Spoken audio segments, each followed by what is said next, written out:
We are back with this very familiar scene, and we're packing, getting ready to go to Seward, taking a bus from Anchorage, and it's gonna take about 2 to 3 hours, but yep, same old thing. Going to Alaska was my attempt to chase the last bit of winter and opportunity to snowboard before we welcomed spring. For me, there is a dilemma between loving watching snow fall, having the surroundings covered in a beautiful sheet of white, and looking forward to a warmer weather with blooming flowers and birds chirping. I love both the winter and the spring or summer, and both are enjoyable in their own ways. As much as I would love to hold on to winter, I look excitedly forward to the next chapters in spring. Like the changing seasons, life is made up of fleeting moments and ongoing chapters. That's why I document precious moments, treasuring it while it is here, but also allowing myself to be able to look back and remember. My personal dream for now of being locationally independent and having the freedom to explore different places comes at a cost or trade-off. The desire for adventure, unconventional and diverse experiences often comes in conflict with the pursuit of stability and consistency with my friends and family. Coupled with my personal style of travel, where I usually take on a stepping stone approach of hopping to nearby destinations from a more stable home base, intermittent short-term trips make for increased number of goodbyes to the acquaintances, friends, and social circle that I've formed along the way. What? She's leaving me. I am! Of course, getting used to goodbyes is not easy, but with every farewell also comes the exciting hope of new beginnings and new adventures.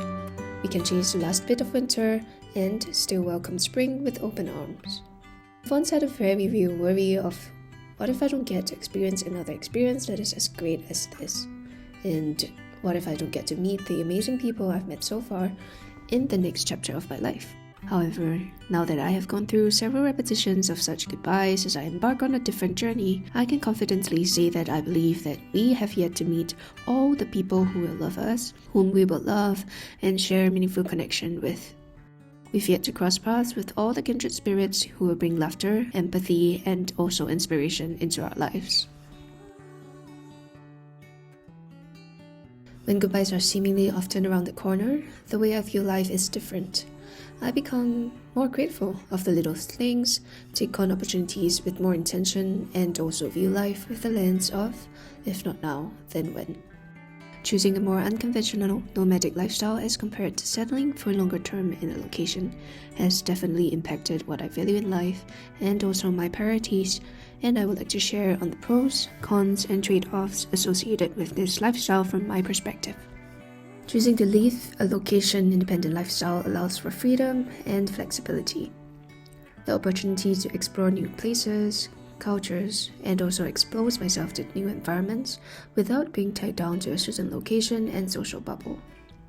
It has been eye-opening to see how differently people in different countries live, learn how they think, and have the chance to experience what it's like to adopt a certain way of living for a short while being able to go for new adventures when I feel like, keeping life very dynamic and also exciting. I enjoy welcoming a broader perspective of the world and viewing things through different cultural lenses. Constant exposure to new environments also helps me in developing personal growth, adaptability, and also resilience.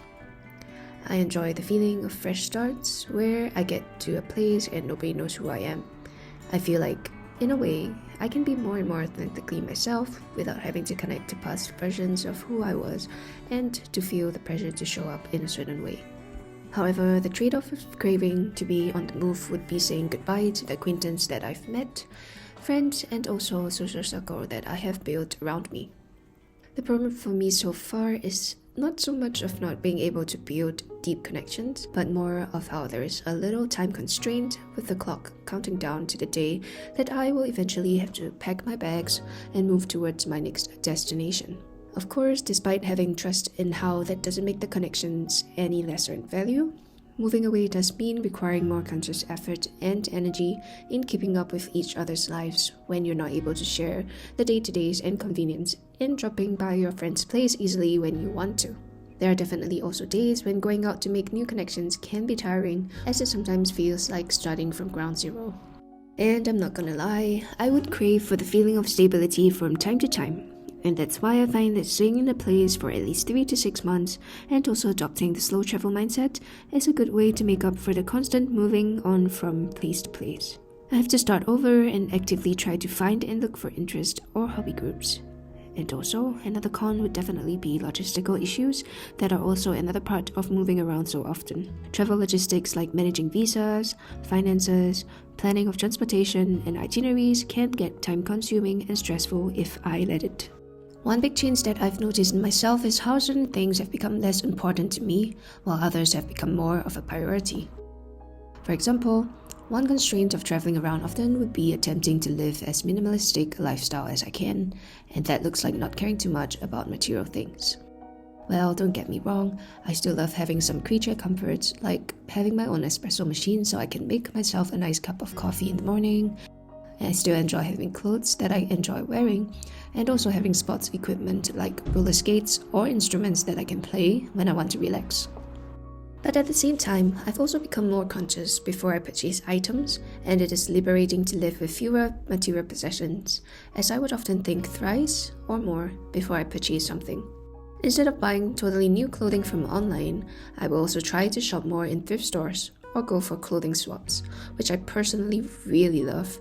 Apart from being environmentally friendly, it's also cost efficient, and don't thrift stores just have the best style of vintage clothes? Material possessions have definitely become less important to me as long as I'm able to have a certain degree of comfort, and I enjoy spending my finances more on experiences and travel adventures instead. So, what do I do when goodbyes seem to always be in the near-distant corner? Well, I've come to learn to actively express conscious effort put in to form and nurture my relationships while having enough confidence and rest in how things might turn out in the future, and I think that quiet confidence is quite charming. I learned to be more appreciative of the good things that happen to me, express my appreciation in the moment, and let people know how they have made me feel, treasuring the present as they are now. I think that is one of the beautiful things that being on the move has taught me, and that is to be more grateful for the things in my life and to make as much positive impact as I can while I am still in that space. Ultimately, choosing a nomadic lifestyle requires a willingness to embrace change, possess adaptability, and a strong desire for exploration and novelty. There are so many ways to live life.